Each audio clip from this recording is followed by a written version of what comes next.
रमेश एक गरीब किसान जो गांव बदनपुर में रहता था, अपने खेत में हल चला रहा था।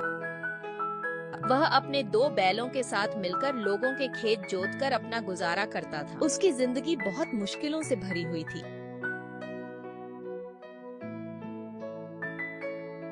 एक दिन जब वह खेत में काम कर रहा था तो उसे बहुत तेज धूप लगी। अरे बाप रे, इतनी तेज धूप में तो मेरे पैर आगे ही नहीं बढ़ रहे हैं। चलो थोड़ा पानी पी लेता हूँ, फिर आराम से खेत की जुताई करूंगा। रमेश एक पेड़ की छाया में बैठकर पानी पीने लगा। पानी पीने के बाद उसे थोड़ी नींद आ गई। ये पानी पीने के बाद थोड़ा आराम करने का मन कर रहा है। चलो थोड़ा आराम कर लेता हूँ, फिर आराम से खेत की जुताई करूंगा। रमेश पेड़ की छाया में लेट गया और सो गया।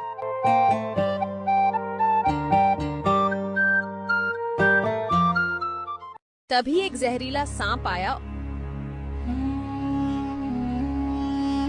और रमेश के एक बैल को डस लिया।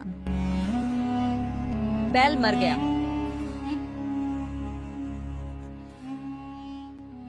अरे राम, मेरा बैल मर गया।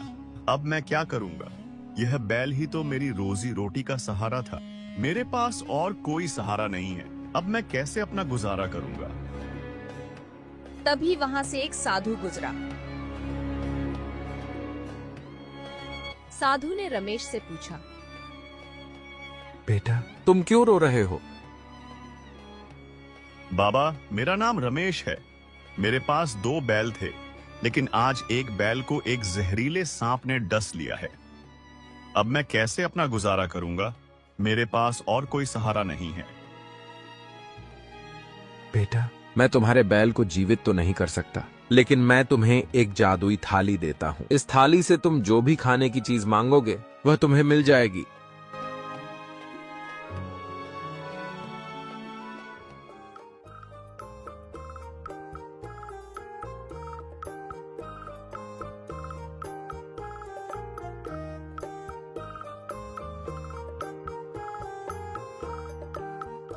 हे जादुई थाली, मुझे दाल चावल दो।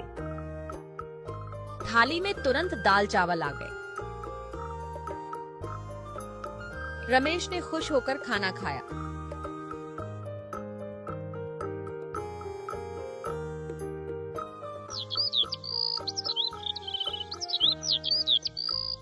अगले दिन रमेश के मित्र श्याम ने उससे मिलने आया। श्याम ने कहा, रमेश, जब से तुम्हारे बैल मर गए हैं तब से तुम एक भी दिन काम करने नहीं जाते हो। फिर भी तुम्हारे पास इतना अच्छा खाना कहाँ से आता है? तुम तो बहुत गरीब हो। फिर यह सब कैसे?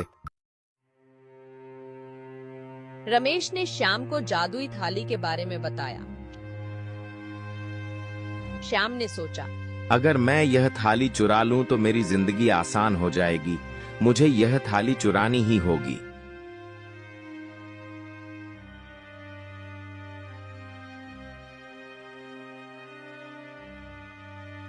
श्याम चुपके से रमेश के घर गया और थाली चुरा लिया।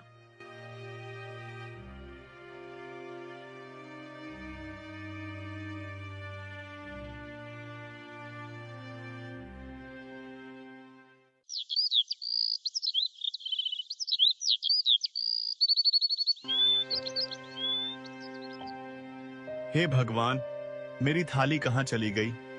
कल रात को तो यहीं रखी थी। रमेश फिर से वह अपना खेत के पास चला गया और बैठकर रोने लगा। तभी वह साधु फिर से वहां आया।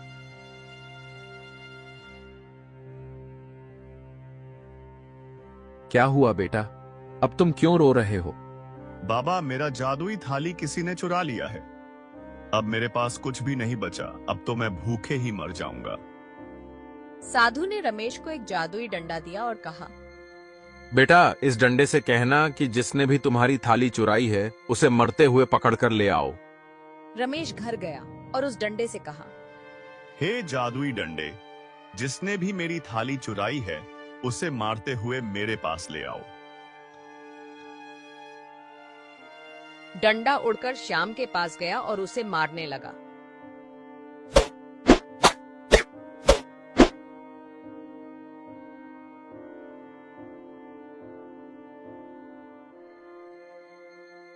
अरे रमेश, मुझे बचाओ, मैं तुम्हारी थाली वापस कर दूंगा, मुझे बचा लो इस डंडे से।